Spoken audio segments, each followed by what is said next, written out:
and welcome to another episode of Sunday Musicians Café.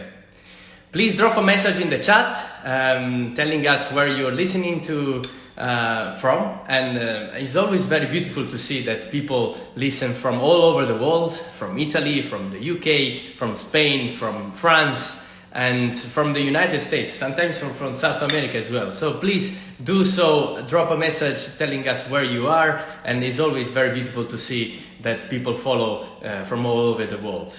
I hope, by the way, you're enjoying your Sunday afternoon, drinking some coffee, some water, whatever you like to drink, and chilling, hopefully. And I'm really happy that today the guest of the 24th episode of Sunday Musicians Café is JP, as we call him, but his real name is John Paul Muir, and he's an incredible musician. He's not just a fantastic performer, but he's what we call an artist 360, right? So it's a very, very inspiring person because he's always very active in the music industry. So he will tell us about all his projects and what he's doing at the moment and what he has been doing in the previous 4 or 5 years. And how I met JP is very curious because obviously all of the guests, I'm happy to say that somehow I met them, and it's not just an interview, but it's an informal chat between friends, really. And I'm really proud of being a friend of so many good musicians and good people. And JP, we met because of a mutual friend, which is Jose Songel. And they probably, I don't know how they met each other. Probably they met in Guildhall School or something. But we were doing this concert series with Jose, Netherlands House Auditorium, which has been 2 years now. And one of the events was actually, we invited JP with another violinist, and they played they did an amazing performance. And there was a standing ovation at the end, and it was probably one of the best events we organized, to be fair. And they did so many good.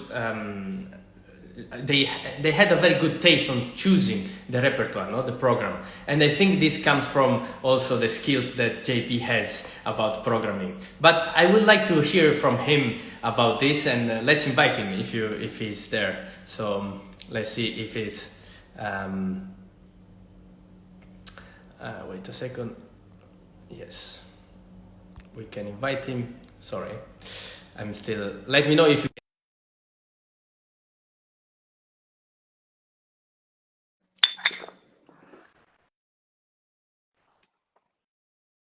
Should be able to join in a second.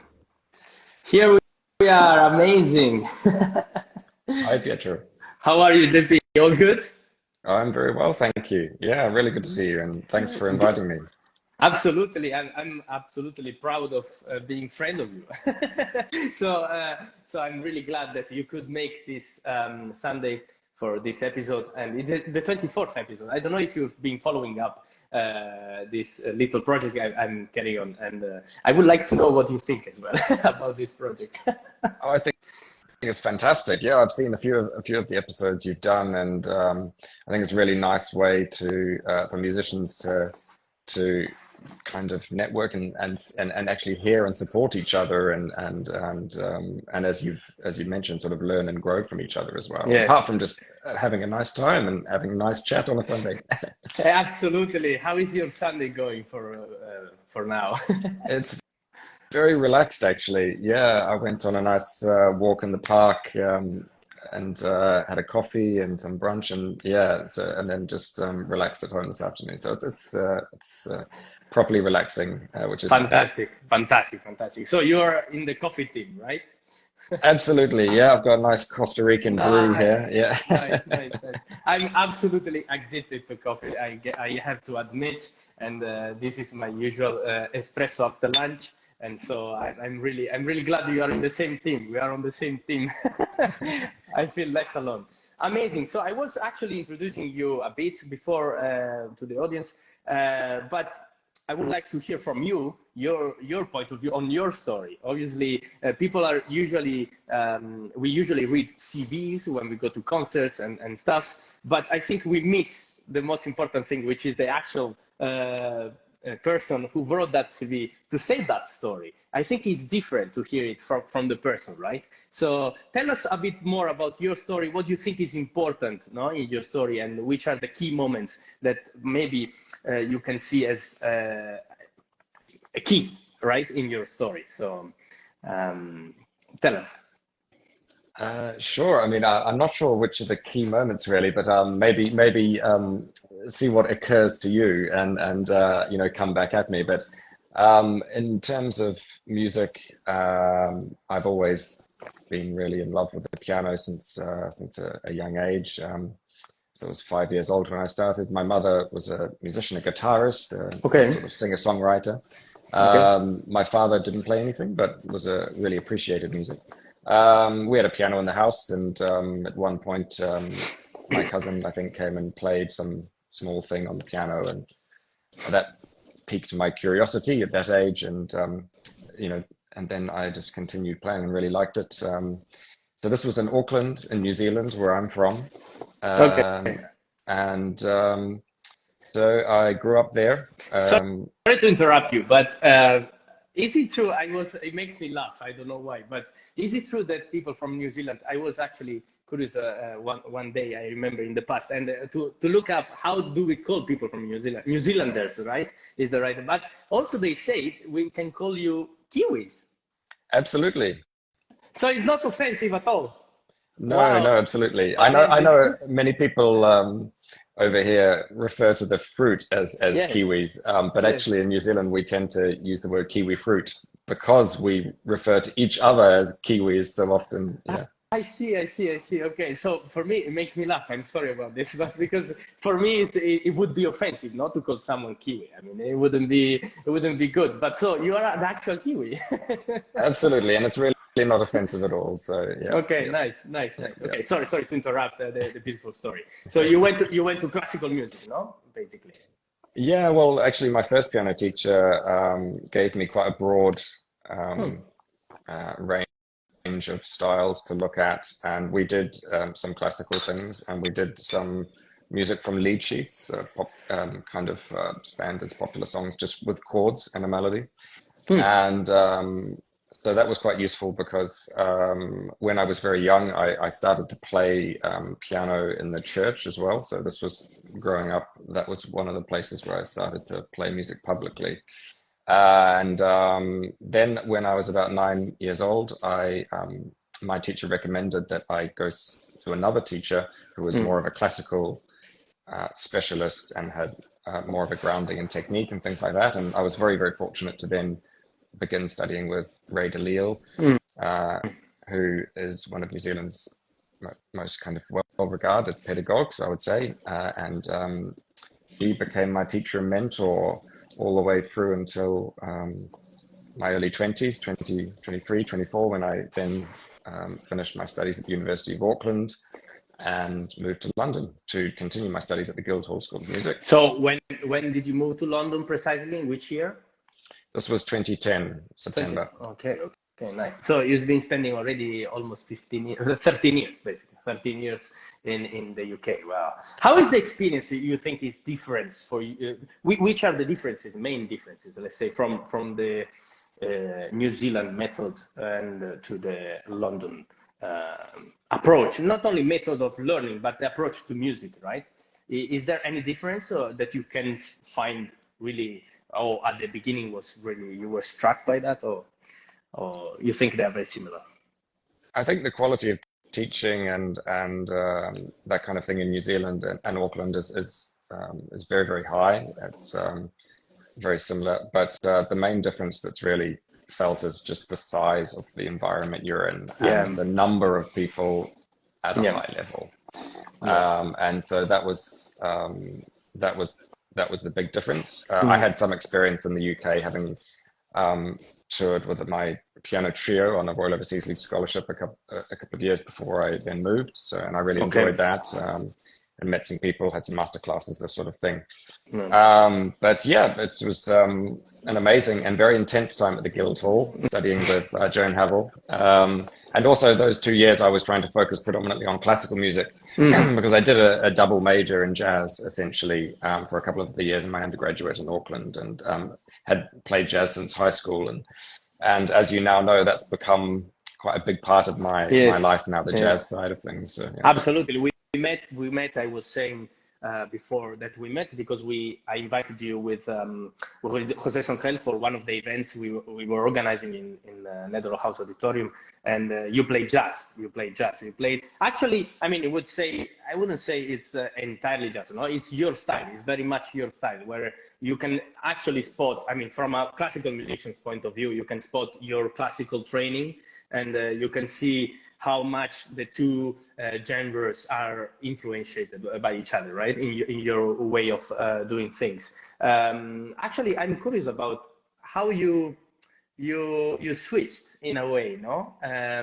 How did you feel that was the right decision, or right path to take in a certain way, like to be yourself? I mean, because I think the most important thing nowadays is to understand who we are, right? And for musicians especially, we are so much bombarded with informations and good performances and all the time. Every day you scroll and it's an amazing performance, and you feel like, who am I, and what I like, you know? And you're a perfect example, I guess, of someone that little by little chose his own way, you know, to do things, and it's so inspiring. So how did you do that?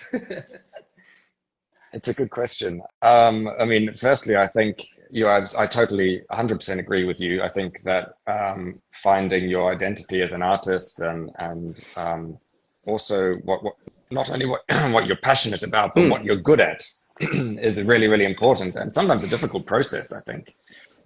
For me, I was just very curious about jazz. I developed that curiosity as a teenager in high school, and was fortunate to have some opportunities to explore that in a way that was really enjoyable for me. And so that then became something. I always found it strange that playing Mozart and Liszt and Chopin and like Beethoven, people who are primarily known as great yeah, improvisers in their day, and as a classical musician and not having a lot of attention paid to the improvisation side of it in terms of my the standard kind of absolutely. teaching, Yes. and so I was curious about that, but initially my jazz was and classical were in two different kind of silos, if you like. I really didn't like the crossover stuff. I was very purist jazz or very purist classical. I mean, I did some Gershwin, but I still treated that very much as classical because for me, jazz is really improvisation has to be at the heart of Okay. jazz. Okay. But I found that the jazz helped my classical playing, especially the improvisation, learning to improvise more. It helped me to embrace a sense of spontaneity and authenticity in the classical music I was playing. And the classical music definitely helped my jazz. It helped give me a toolkit to move around the piano and a feeling, a real Yeah. sense of structure, musical structures, architecture, and fluency. All of those things, you do want to bring into the jazz as well.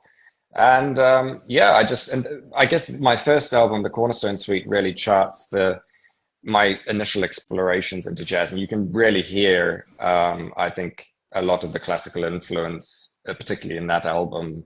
The first couple of tunes are nocturne. I called them jazz nocturnes Yes. because I Yes. was very influenced by the atmosphere of Chopin's nocturnes, which I always Tell me love. about Yeah. tell me about more about all the albums you released since you started producing music on your own, because obviously there is a moment in which you basically started to write music as well, not only playing but also thinking of, okay, I put this not only white on black, black and white, right, but also like, okay, I record this and I think it's in a good state, because always I'm very curious about this creative process for composers, but also for performers, which they realize, okay, this is the final idea, and this is like is complete. I can record it, and I found that very difficult to do because I do improvisation on like cadenzas, for example, and I always find very difficult to decide. Okay, that's it.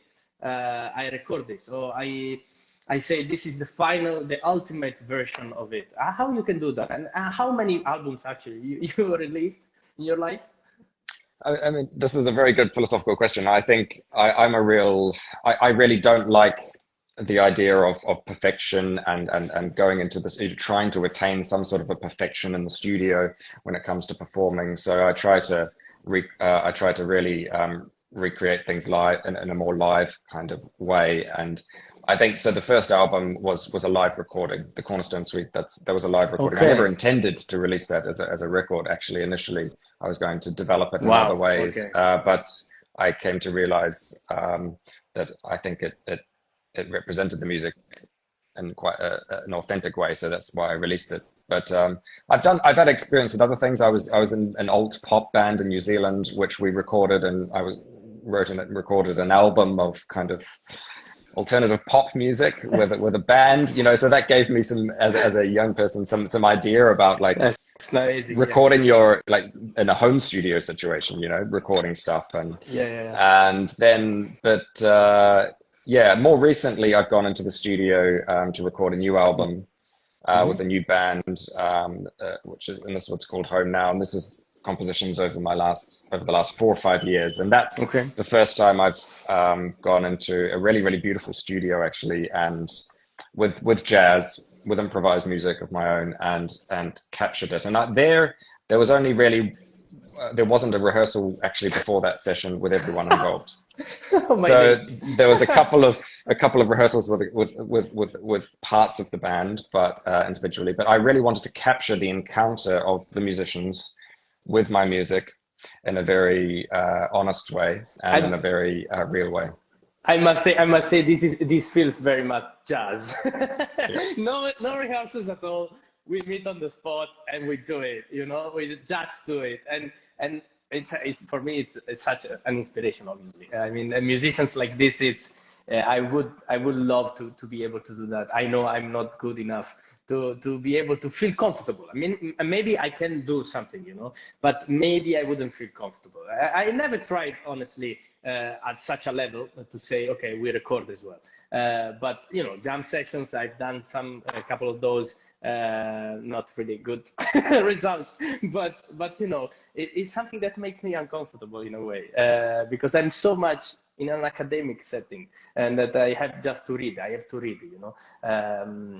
So yeah, but congratulations. I mean, we can buy this album somewhere, or we can purchase it on the platforms or Spotify or whatever.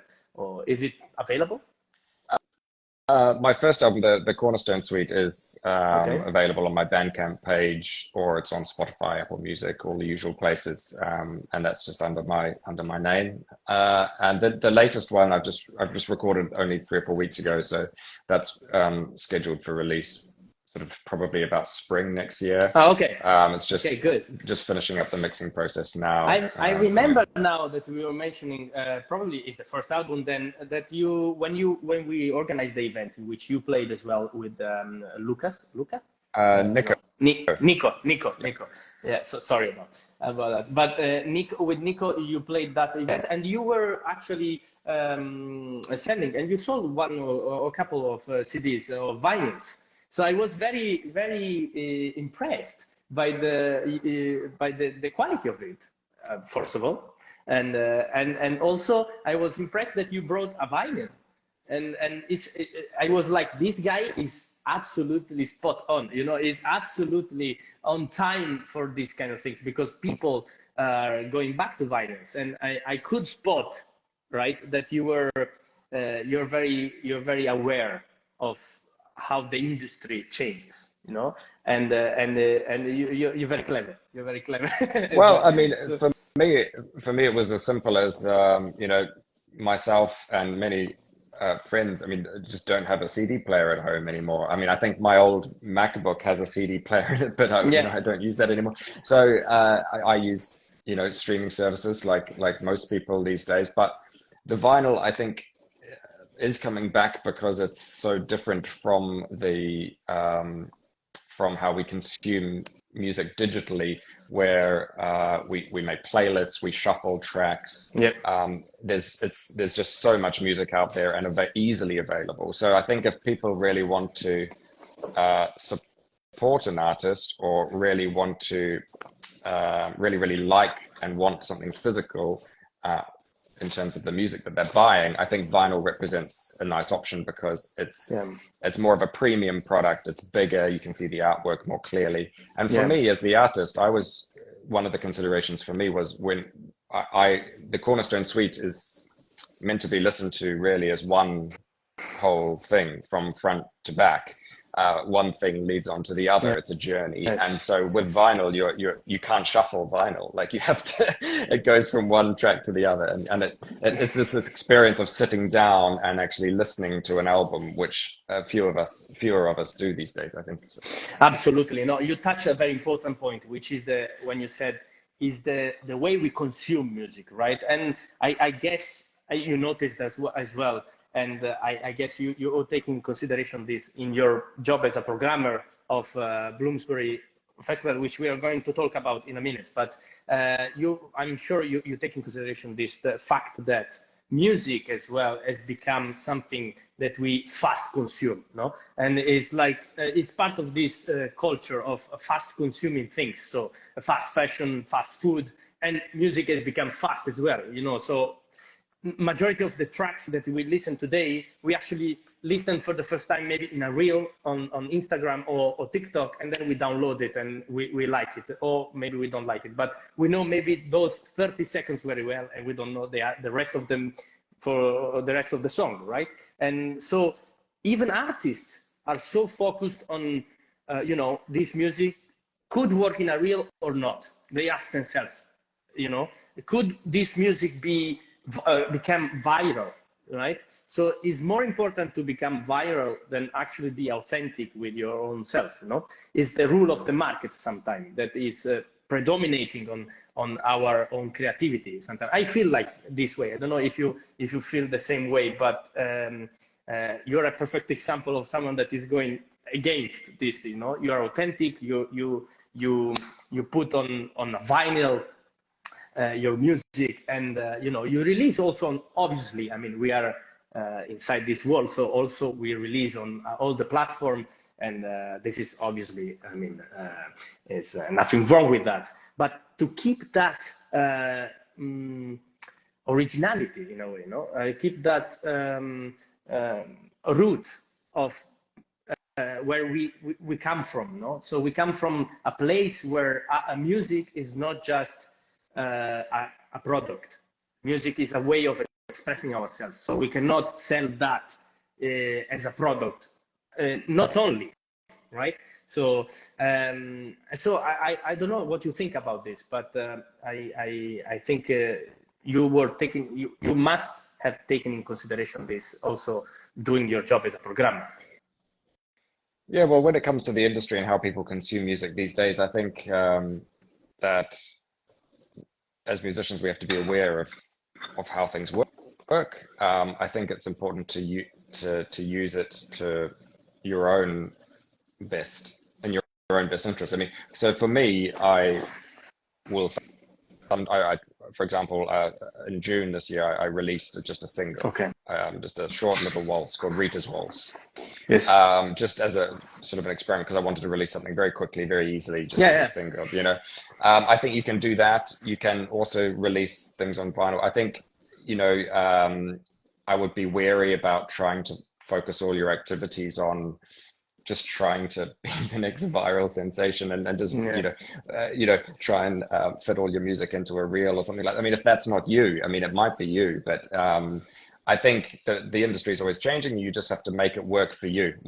Again, like you were saying, what's not compromise what you wanted to say, but just it's a vehicle for. And so for now with this digital music, digital streaming, I think it's a way of discovering music and sharing music that's really good. So it's important that our music is out there on those platforms, but then to support the artist, then many people are using Bandcamp or merchandise or seeing people live, going to see musicians live and spending money to to see them that way, that's the way you really, you know, support artists, get the premium experience. So I think that's the way that it's I happening. like, Yeah. I like very much your approach. Mine is very much against, but your approach is probably is right because you you see the positive in everything, no, that is around the music industry, and you can spot that you have this kind of sensitivity. I guess this is important for being a programmer or not as well. I haven't really thought about it too much. And as a programmer with the Bloomsbury Festival, it is interesting because I see the back end of a little bit more of the music industry, or at least from the point of festivals. That's very interesting. I really enjoy that role. I meet many creative and interesting people, and I learn a lot every year doing that role, and it's a real pleasure.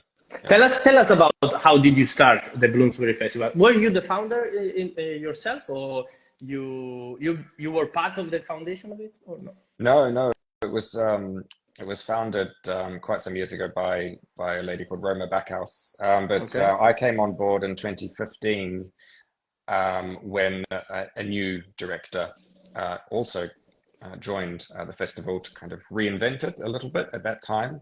Okay. And I hadn't done anything like that before. Wow. But I was recommended by the Dean of Goodenough College, which was the students' residence I had been staying at when I was a Yes. student, and Nice. had become quite involved in organizing the music there, and I had started a jazz jam session on Sunday evenings, which is still going. And so he thought, oh, you should meet JP, and so I went and had a coffee with the then director, Kate. And that sort of turned into a job interview, and then we started work 2 weeks later. Yeah. Wow. Obviously there was some luck, but also people they saw your skills, obviously. But how was for you starting that job without any experience of that job? How did you manage? Because I guess there are other people in that situation in which they are maybe scared of accepting a job of that caliber, and then they say, well, but I have no experience. And I'm very much pro risking in life, and I like to suggest people go for it, and let's see if it goes wrong, but you need, I don't know, a certain amount of creativity as well, and a certain amount of time and energy to spend and to take a risk, right? And how was for you? Did you cope well with that? It's a good question. I don't think I really knew what I was getting into, to be honest. It was we were doing a lot with a very small team. It suited me at the time because I had a little bit of teaching, and this was a part-time job, 1 2 days a week. So Okay. it suited my schedule. So I thought, well, let's just go for it, see what happens. And I was very fortunate in that the director, Kate, at the time made me feel as if it was okay to make mistakes. Made me feel like, let's just try this. Let's just try this. It's all a learning experience kind of thing. Yeah. She created that environment, which was very valuable and helped me learn quickly. And we sort of, we built up the festival a lot from there. We had a couple of other colleagues who were fantastic at the time as well, and for me it was very interesting. And one of the things that I've learned, I think, in that role is the importance of programs. Like as a musician, the importance of your program, how much thought you put into your programming is really important. And What do you think? What do you think is key when programming? What do you think is more important, the taste of people or the coherency of the festival, for example? If the taste changes a lot from one year to another, you change as well, or what do you think is more important? I think I guess the things that a balance always is good, sure, but sure. yeah. I think the things that stand out from a programmer's perspective is innovation in the program, Mm-hmm. how authentic it seems to the artist's own personality. So is it really, and I think going back to what I said before, that ability to really know, like begin to understand what you're really good at and what is your thing, is really important. It's not always it's difficult. easy to understand that, but Do you it's important to start to do understand that. you interview the artist, or how do you choose the artist normally for Bloomsbury? There's a couple of different processes at work. We have an emerging artist series, which is now where we ask, we put out a call out and we ask for applications for the series, and then I convene a panel and we review the applications, which are video applications and submitted programs. And then there's the wider festival where it's a mixture again of we do a call out and people submit ideas that we review, and also me and my programming colleagues, we invite people that we know as well to submit ideas, and then we take it from there. Okay, nice, Yeah, nice. yeah. Very good. And I guess obviously, as in any other job, it's good to be surrounded by people that work hard and support you on your decisions as well, I guess.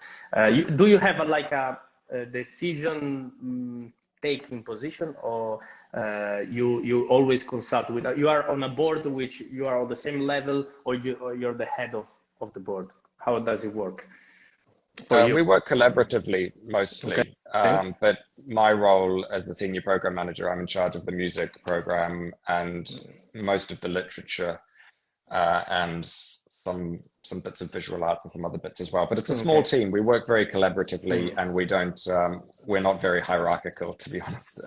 Within the team itself, we work very collaboratively.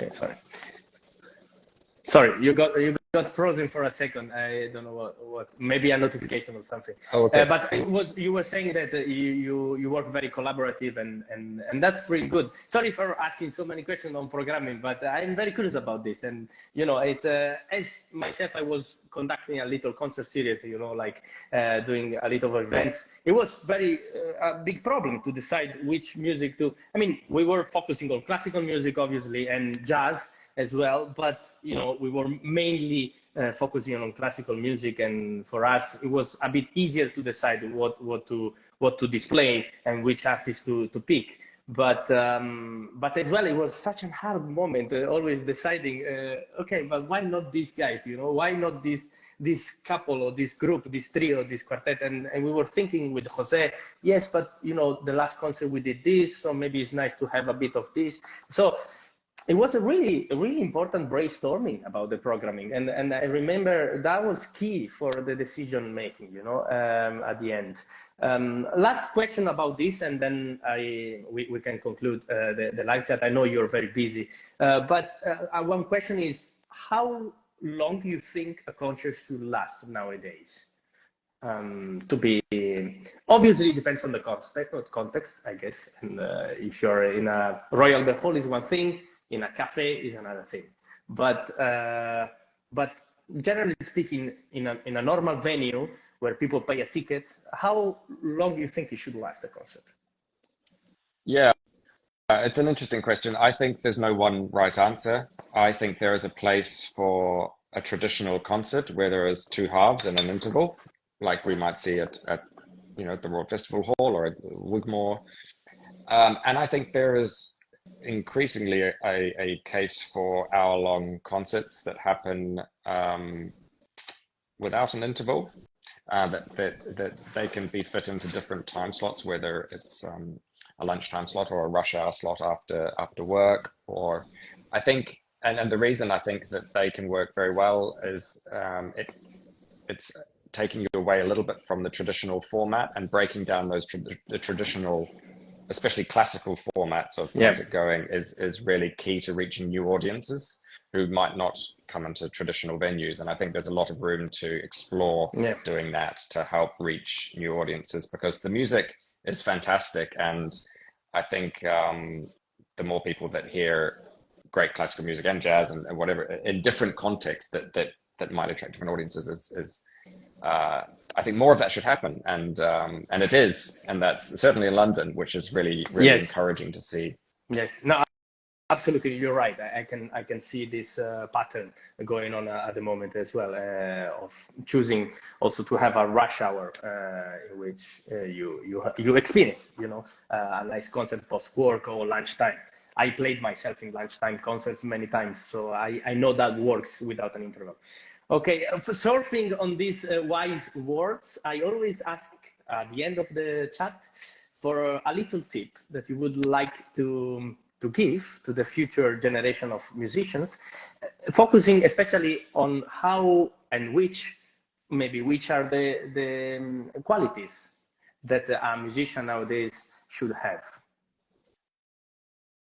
Sure. I mean, I'm going to return a little bit to a couple of themes we've already touched on, Pietro, and Absolutely. especially that you've already touched on, to be honest. And I think finding your voice, your individuality, your uniqueness, what you have to say is really, really, really important. And that is a process. But if you're conscious of that need, and I think, I mean, I came, as you did, through the classical music process, you know, universities, through the conservatoires, this kind of thing. And I think it's very easy, especially if you are on that classical music trajectory, to think that there's really only one viable way to have your career. You see the people touring that won competitions, that are concert artists, and you think, and it's very easy to think that's the only thing that you're aiming for, because all of your training is about performing on stage and very little else. And it was an important moment for me to realize that there is a place for many different kinds of musicians, many different shapes and sizes. And that's a really freeing belief and a really important one. And that then opens the door to you starting to become a little more honest with yourself about, well, what's my point of difference? What do I really, really love? And what am I also good at? And really, really focus on that. Yeah. Wow. Thank you so much. This is pure gold coming out from such a wise man. And I really support this idea. And I totally agree. So thank you so much. And I think we will leave it here. We call it a day, because it's, I know you're busy and you want to chill as well on your Sunday, deserved Sunday rest. And thank you so much for being such a wonderful guest. And hopefully I am gonna meet you on live, and we can have a chat lively, in London for a coffee or something. And yeah, see you soon, brother. Absolutely. Well, thank you so much for having me on the series, Pietro. It's a wonderful series, and thank you. And it's a pleasure. Thank you so much.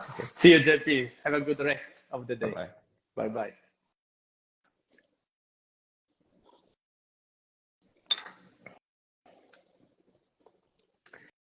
What a wonderful chat we had with JP. As you can see, he's a fantastic and very wise musician. And he said something very important, which I totally support, which is to find your own voice and to be faithful to your own roots of creativity. And that's incredible. And to have the courage also to see that your musicianship doesn't stop where other people are putting the boundaries. So what you see on social media, what you see in real life as well, the majority of the time, doesn't have to be precisely what you are called to be. So musicians can do a lot of different things, and it's much broader concept, the one of musicianship. So thank you so much for following, and please do visit JP website, and he will release, as he said, in spring, his own new album. He's been working for the last 4 or 5 years, and I'm really looking forward to listen to his music, and hopefully I'm gonna meet him live again and listen to him playing live, and that's a wonderful experience all the time. So thank you for following, and see you next Sunday for another episode of Sunday Musicians Cafe.